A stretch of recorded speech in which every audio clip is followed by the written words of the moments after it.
Vaccine hesitancy, the reluctance or refusal to be vaccinated or have one's children vaccinated, has been identified by the World Health Organization as one of the top 10 threats to global health for 2019. Cases of measles are up in Europe by over 400% in the last couple of years. In the US, it's over 500%. In other words, there's a real risk that's been identified here.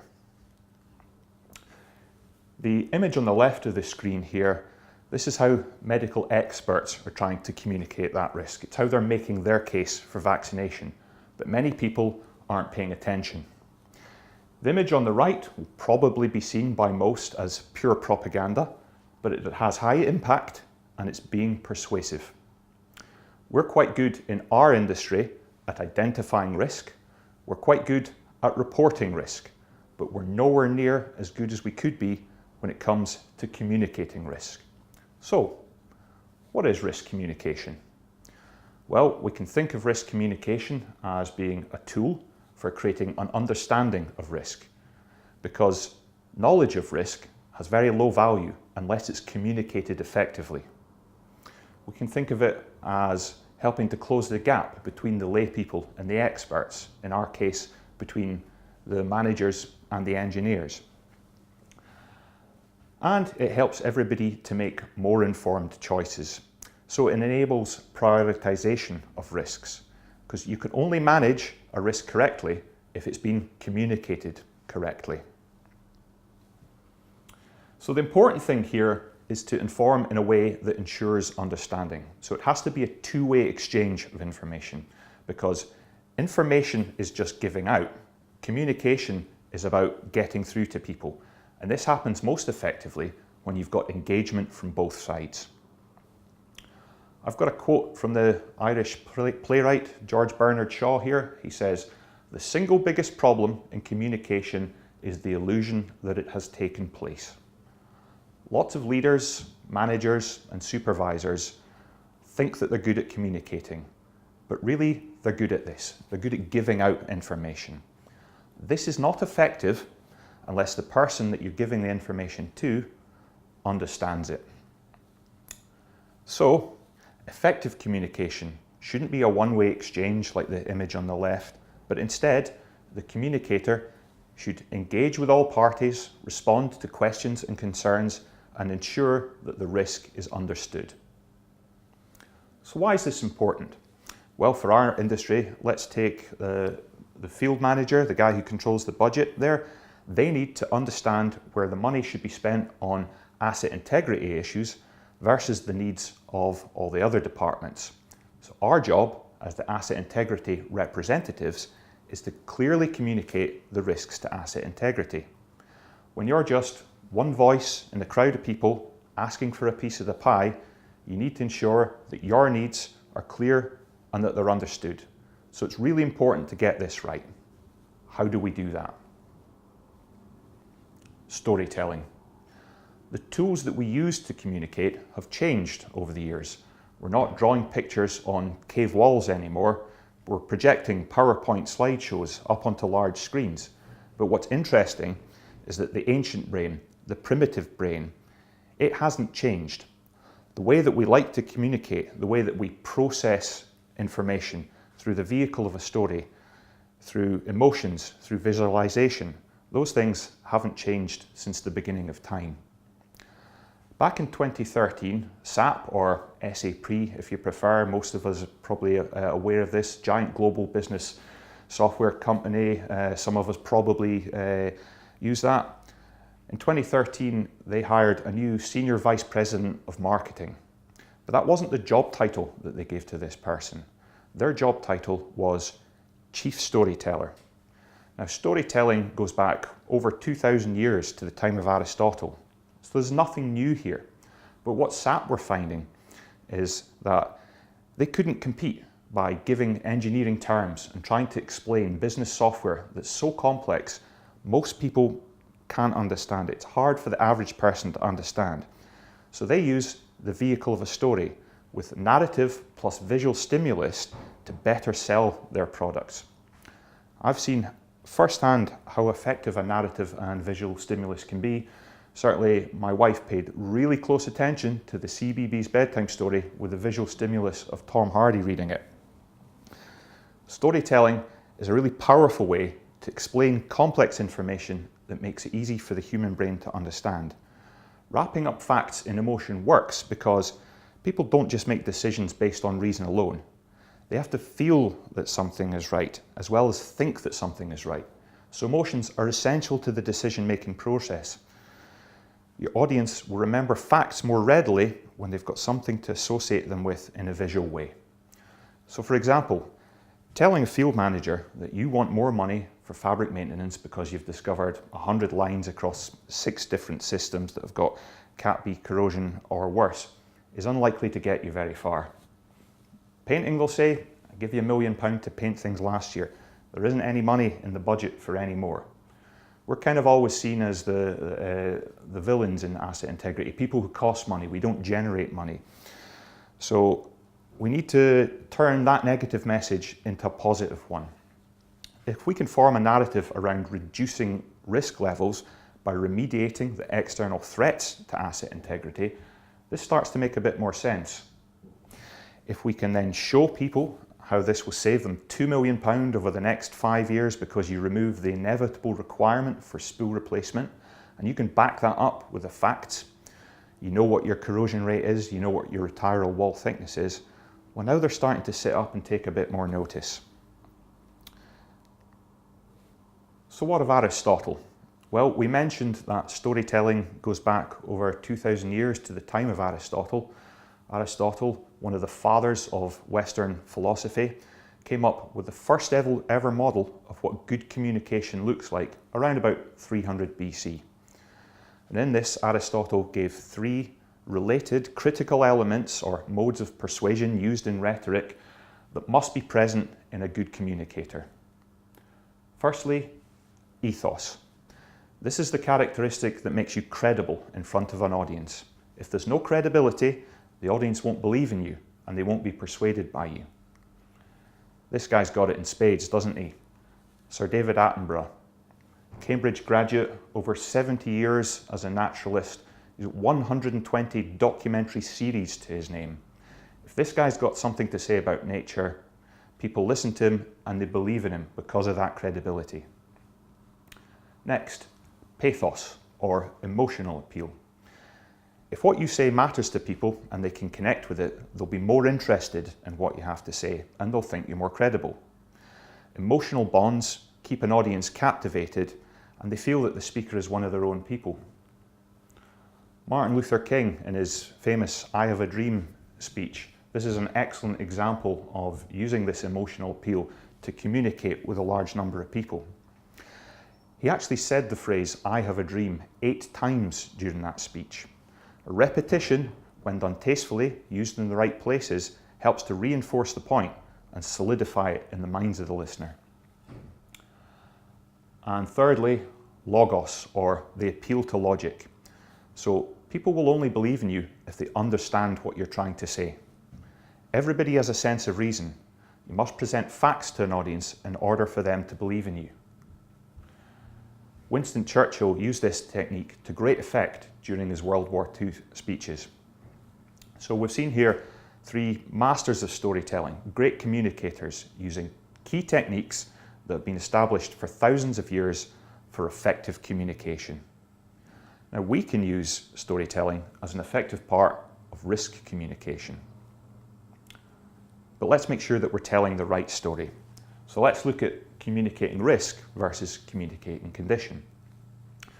I think if we look at this picture of some flange bolting here, we can probably all agree that that looks like it's in pretty poor condition. But that doesn't necessarily mean that it's a high risk. Now, that could be high risk if that flange bolting is on a high pressure hydrocarbon system, but that could also be low risk if it's on a low pressure non-hazardous system. Next, let's look at putting a particular risk into context. So most risk issues involve 2 hazardous factors: the physical hazard itself, or the potential for harm, and the reaction to it. So how upset is this likely to make people? Peter Sandman, a professor at Rutgers University in New Jersey, is an expert in risk communication. And he says that the most important factor in risk communication is the incredibly low correlation between a risk's hazard and its outrage. In other words, if you know that something is dangerous, it tells you almost nothing about whether or not it's upsetting. And if you know that something's upsetting, it tells you almost nothing about whether it's dangerous. And in some instances, the outrage can be a greater danger than the hazard itself. Peter Sandman displays this in a very simple model here with an increasing level of outrage on one axis, an increasing level of hazard on the other axis. And the goal in all types of risk communication is to make the outrage commensurate with the level of the hazard. Let's take a closer look at each of the three types of communication on the screen here. So first of all, precaution advocacy. So here, there's a real hazard that exists, but the level of outrage associated with it is quite low. We've probably all felt at some point that management weren't taking a risk seriously enough. That's just a small seawater leak. I'm not overly concerned about that. What they probably don't know is that seawater leak is leaking all over gas compression pipework, which is made of duplex, operating at 100 degrees. They probably don't understand the threat of chloride stress corrosion cracking. So, in this type of situation, what we're looking to do is to increase that level of outrage for the real hazard in order to motivate some preventative action. So, our approach here, firstly, let's keep the message short. It has to be short and interesting. People will have a low level of interest in this to begin with, and they'll lose that interest quite quickly. We need to stay on message. Because of the level of apathy, you need to get your point across quickly, so you can't deviate, you can't waffle. It needs to be punchy and it needs to be consistent. I suspect most of us have probably seen the wonderful documentary series Blue Planet 2. Here, they used emotive storytelling and powerful imagery with a consistent and succinct message. Single-use plastics are a massive environmental problem. What they were looking to do here is use precaution advocacy to increase that level of outrage to match the level of hazard. So, were they successful? Well, certainly there was a massive increase in public consciousness about this issue. It started off with powerful individuals and organisations introducing bans, and a ban on single-use plastics was actually approved late last year by the European Parliament. So I'd say they were fairly successful in their mission here. The second type of risk communication we want to look at is outrage management. So here, the level of hazard is actually quite low, but there's a large level of outrage associated with it. There are two situations that can arise here. Firstly, the initial problem. You can have that of a knee-jerk reaction to this situation. Say, for example, a component fails. The next thing you know, you're getting asked, go to site and inspect the 1,000 similar components that are out there. So you go, you inspect these 1,000 similar components, and you find nothing. Because it turns out that was an isolated incident and not a systemic problem. You spent an awful lot of money for very little in return. The longer term problem can be that of crying wolf, and this can be something that happens within your own organisation. So maybe you've got an inspection engineer who's always really alarmist, but their asset isn't actually seeing any failures. Eventually, when a significant risk does come along, it's not given the focus or the attention that it deserves, and you end up with a failure and the expression of surprise on lots of people's faces. So, what we're looking to do here is to decrease that level of outrage. Your goal in this type of situation is about calming people down, but without telling them to calm down, because that tends to make things worse. So brevity is no longer an issue here. People are passionate about this, obsessed even. So firstly, we've got to let people vent. Nothing useful can happen until we let people vent. After people vent, they naturally tend to start to calm down a little bit. And when they're calmed down, they're going to want to hear what you have to say about this. So, echo what you've heard. Summarize what they've said to you. Put it back to them in the form of a question. This shows that you're engaged. It shows you're taking their thoughts seriously. Thirdly, acknowledge their valid grievances. Their outrage is probably made up of three component parts. There'll be valid grievances, there'll be some exaggerations that are based on a kernel of truth, and there'll be some stuff that's just total nonsense that's in there. Now, you don't want to just steam in there and tackle the parts of what they've said that are total nonsense. Certainly don't validate the nonsense, but if you start to vent back to them about it, you're going to start to increase their level of outrage once again. We're trying to keep them calm here. So, the third type of risk communication is that of crisis communication. So, people are rightly upset here. This is where there's a genuine and significant risk. Maybe you've just had a CUI failure on some hydrocarbon pipework, and you know that there are multiple areas in similar condition on the platform. So what's our approach here? Well, this type of risk communication isn't about trying to increase or decrease that level of outrage.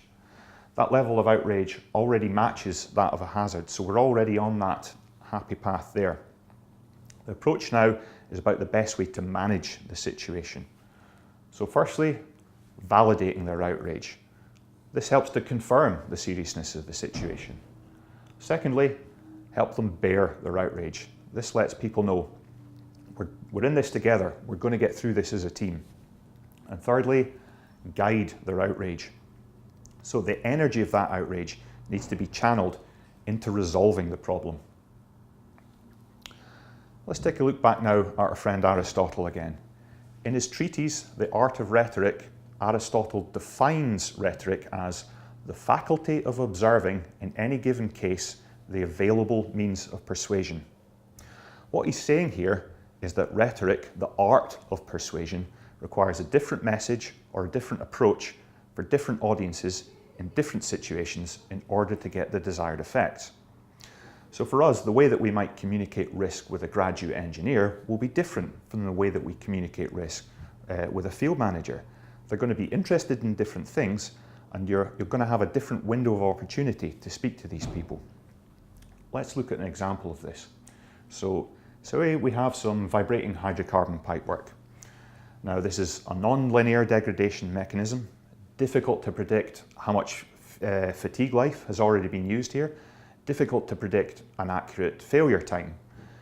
Risk for fatigue issues tends to be communicated by experts in the language of experts, and it's not something that's well understood by most. Communicating this risk with a graduate engineer, it might be appropriate to go into the detail of it. This will help with their on-the-job training, give them a full understanding, but you're unlikely to have that window of opportunity when trying to communicate with a field manager. So here, showing something like a video or an operational deflection model, like the one in the middle here, will have a much larger impact than trying to explain some plots on a graph. So here, telling a story using powerful imagery is the most effective way of communicating that risk. In this industry, we're really good at identifying risk. We're really good at reporting risk. Let's be more effective at communicating risk.